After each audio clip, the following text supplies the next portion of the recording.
নমস্কার, শুভ সন্ধ্যা। আমি বিশ্বজিৎ, আপনারা দেখছেন নিউজ 18 ডিজিটাল। নিউজ 18 ডিজিটালে এই মুহূর্তে আবহাওয়ার আপডেট তো অবশ্যই দেবো, কিন্তু তার আগে একটি নতুন টার্মস অনেকেই জানেন, আবার কেউ কেউ জানেন না।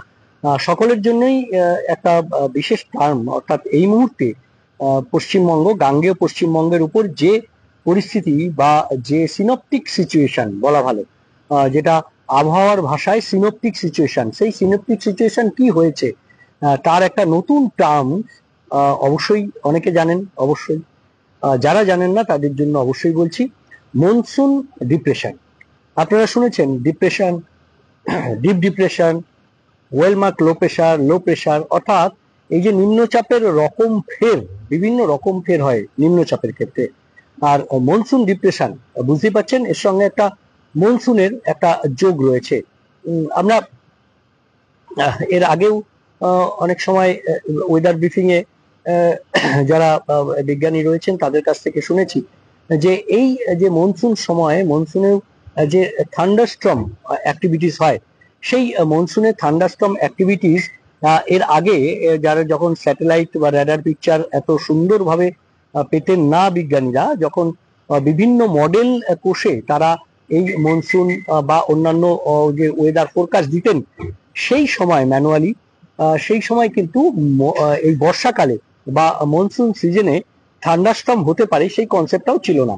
এইরকমই নানান যে কনসেপ্ট, নানান যে ধারণা, সেগুলো অনেক সময় বদলে যায় এবং অনেক সময় নতুন নতুন এই ধরনের যে সৃষ্টি, সেগুলো সেই টার্মস গুলো, নতুন নতুন টার্মস গুলো আসে। যেমন মনসুন ডিপ্রেশন, এই মুহূর্তে সিনপটিক সিচুয়েশন, গাঙ্গেয় পশ্চিমবঙ্গে যে সিনপটিক সিচুয়েশন রয়েছে, সেই সিনপটিক সিচুয়েশনের সব থেকে বেশি জোরালো যে সিনপটিক সিচুয়েশন, সেটা হচ্ছে ডিপ ডিপ্রেশন হয়েছে।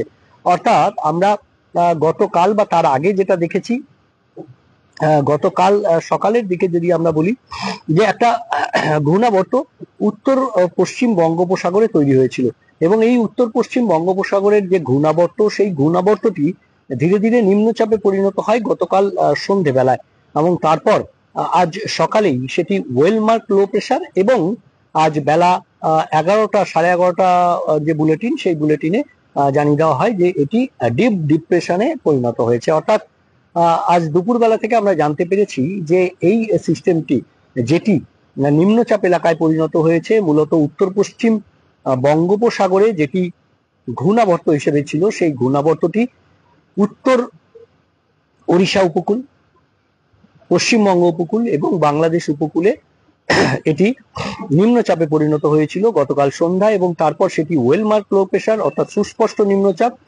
এবং তারপর একেবারে ডিপ ডিপ্রেশন, অর্থাৎ আজ দুপুরের মধ্যে এটি গভীর নিম্নচাপে পরিণত হয়। আর এই গভীর নিম্নচাপে পরিণত হওয়ার সঙ্গে সঙ্গেই এর যে জোরালো, অর্থাৎ এর যে শক্তি, সেই শক্তিটা অনেকটাই বেড়ে যায়, এমনটাই আবহাওয়াবিদদের মত। কিন্তু একই সঙ্গে যে টার্ফ, অর্থাৎ যে মৌসুমী অক্ষরেখাটি ছিল, যে মৌসুমী অক্ষরেখাটি আমরা দেখেছি যে কাঁথি থেকে একেবারে কাঁথি থেকে দক্ষিণে বা উত্তর পূর্ব বঙ্গোপসাগর পর্যন্ত বিস্তৃত ছিল, এবং সেই যে মৌসুমী অক্ষরেখা, সেই মৌসুমী অক্ষরেখার কিন্তু অর্থাৎ অনেকটা এগিয়ে এসেছে, এবং এই যে নিম্নচাপ বা গভীর নিম্নচাপ, সেই গভীর নিম্নচাপের ওপর দিয়ে সেটি বিস্তৃত হয়েছে। আর তার ফলেই যে পরিস্থিতি তৈরি হয়েছে, তাতেই এই আবহাওয়াবিদরা বা আবহাওয়া বিজ্ঞানীরা তাতে কিন্তু মনসুন টার্ফ যেটা ছিল, সেটা এই মুহূর্তে মনসুন ডিপ্রেশনে পরিণত হয়েছে। অর্থাৎ সব মিলিয়ে আমরা যদি দেখি, এ মরশুমের প্রথম মনসুন ডিপ্রেশন। আমরা জানি যখনই এই ধরনের বর্ষাকালে যখন ডিপ্রেশন হয় এবং তার উপর দিয়ে যখন এই মৌসুমী অক্ষরেখা বা মনসুন টার্ফ তার উপর দিয়ে অবস্থান করে, তখনই মনসুন ডিপ্রেশন বা মনসুন ডিপ্রেশনের সৃষ্টি হয়। আর এক্ষেত্রেও ঠিক সেই পরিস্থিতি তৈরি হয়েছে। অর্থাৎ এই মুহূর্তে গাঙ্গেয় পশ্চিমবঙ্গ এলাকায় একটি যেমন ডিপ্রেশন রয়েছে, এবং সেই ডিপ ডিপ্রেশনের পরবর্তীতে সেখান দিয়ে একেবারে যে মৌসুমী অক্ষরেখা যেটি রয়েছে, সেটি আমরা যদি দেখি যে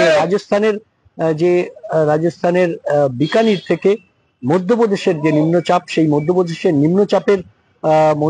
নিম্নচাপের উপর দিয়ে এটি অবস্থান করছে, এবং মধ্যপ্রদেশের নিম্নচাপের অবস্থান, নিম্নচাপের পেরিয়ে এটি ঝাড়খণ্ড অর্থাৎ রাঁচির ওপর দিয়ে এসেছে এবং রাঁচির ওপর দিয়ে এসে এর যে অবস্থান, সেই অবস্থান কিন্তু একেবারে এই গাঙ্গেয় পশ্চিমবঙ্গের গভীর নিম্নচাপের উপর দিয়ে বাংলাদেশের পর্যন্ত বিস্তৃত হয়েছে। কাজেই এই ডিপ ডিপ্রেশনের ওপর দিয়ে যখন এই মনসুন অ্যাক্সিস বা মনসুন টার্ফ প্রবাহিত হয়, তখন সেই পরিস্থিতির বা সিনপটিক সিচুয়েশনের নাম মনসুন ডিপ্রেশন। এই মুহূর্তে সেই মনসুন ডিপ্রেশন রয়েছে এবং আগামী কাল পর্যন্ত ভারী থেকে অতি ভারী বৃষ্টির সতর্কতা রয়েছে দক্ষিণবঙ্গের ক্ষেত্রে। আরো একবার জানিয়ে দিই, খুব প্রবল বৃষ্টি দু এক জায়গায়, ভারী থেকে অতি ভারী বৃষ্টির সম্ভাবনা সব থেকে বেশি রয়েছে যেখানে প্রবল বৃষ্টির আশঙ্কা।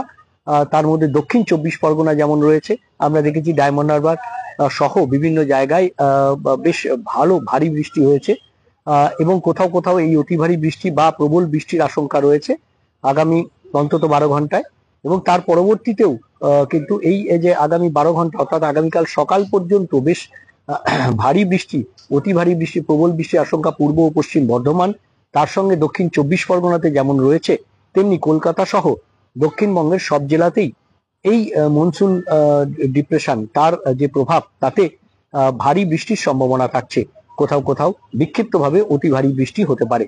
তবে ভারী বৃষ্টি মঙ্গলবার অর্থাৎ তার পরের 24 ঘন্টাতেও ভারী বৃষ্টির সম্ভাবনা থাকবে, তবে সেটা শিফট করে যাবে কিছুটা ওপরের দিকে অর্থাৎ দক্ষিণবঙ্গের ওপরের দিকের জেলাগুলি এবং কিছুটা পশ্চিমের জেলা, পুরুলিয়া বাঁকুড়া তো রয়েছেই, পশ্চিম বর্ধমান যেমন রয়েছে, বীরভূম মুর্শিদাবাদ নদিয়া, এই যে জোন, সেই জোনে ভারী বৃষ্টির একটা সম্ভাবনা মঙ্গলবার থেকে বুধবার সকাল পর্যন্ত থাকবে।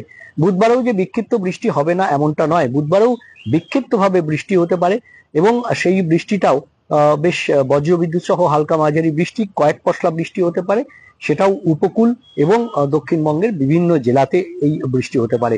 তবে বুধবার আরো একটি সিস্টেম তৈরি হওয়ার সম্ভাবনা রয়েছে, যদিও এই যে নিম্নচাপটি সেটি বেশ গভীর নিম্নচাপ হয়েছে এবং তারপর এটি আজ এবং কাল দুদিন গাঙ্গেয় পশ্চিমবঙ্গে অবস্থান করবে এবং ধীরে ধীরে মঙ্গলবারের পর এটি সরে যাবে ঝাড়খণ্ডের দিকে, পশ্চিম ও উত্তর পশ্চিম দিকে ঝাড়খণ্ডের দিকে সরে যাবে। তার ফলে আবহাওয়ার তো কিছুটা উন্নতি হওয়ার কথা, কিন্তু পরবর্তীতে অর্থাৎ যে 16ই জুলাই আরো একটি সিস্টেম তৈরি হওয়ার যে সম্ভাবনা ছিল, সেটি এই যে গভীর নিম্নচাপ তৈরি হওয়ার ফলে সেটি যদি নষ্ট হয়ে যায় তো সেক্ষেত্রে অন্য কথা, কিন্তু যদি সেই যে ঘূর্ণাবর্ত বা সাইক্লোনিক সার্কুলেশনটা যদি আবার তৈরি হয় বঙ্গোপসাগরে, তাহলে বা গাঙ্গেয় পশ্চিমবঙ্গে, তাহলে কিন্তু আরো এক দফায় বৃষ্টির সম্ভাবনা থেকে যাবে। তবে উত্তরবঙ্গের ক্ষেত্রে কিন্তু বৃষ্টি আরো এক দফায় আসছে নিশ্চিত করে বলা যায়, কারণ উত্তরবঙ্গের ক্ষেত্রে আজ এবং আগামীকাল অর্থাৎ মঙ্গলবার পর্যন্ত, বুধবার সকাল পর্যন্ত বলা ভালো,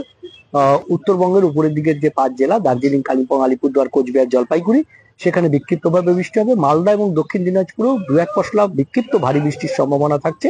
বাকি সব জেলাতেই বৃষ্টির সম্ভাবনা থাকবে, অর্থাৎ হালকা মাঝারি বৃষ্টির সম্ভাবনা থাকবে এবং তারপর মাঝে বৃষ্টি, ভারী বৃষ্টি না হলেও বিক্ষিপ্ত বৃষ্টি চলবে। তবে আবার ভারী বৃষ্টি কিন্তু শনি রবিবারে হবে উইকেন্ডে। উত্তরবঙ্গের ওপরের দিকের জেলাগুলিতে অবশ্যই ভারী বৃষ্টির একটা সম্ভাবনা থাকবে। তবে নিচের জেলাগুলিতে কি হবে জানতে চোখ রাখুন নিউজ 18 ডিজিটালে। সব খবর সঠিকভাবে নিউজ 18 ডিজিটালে। নমস্কার।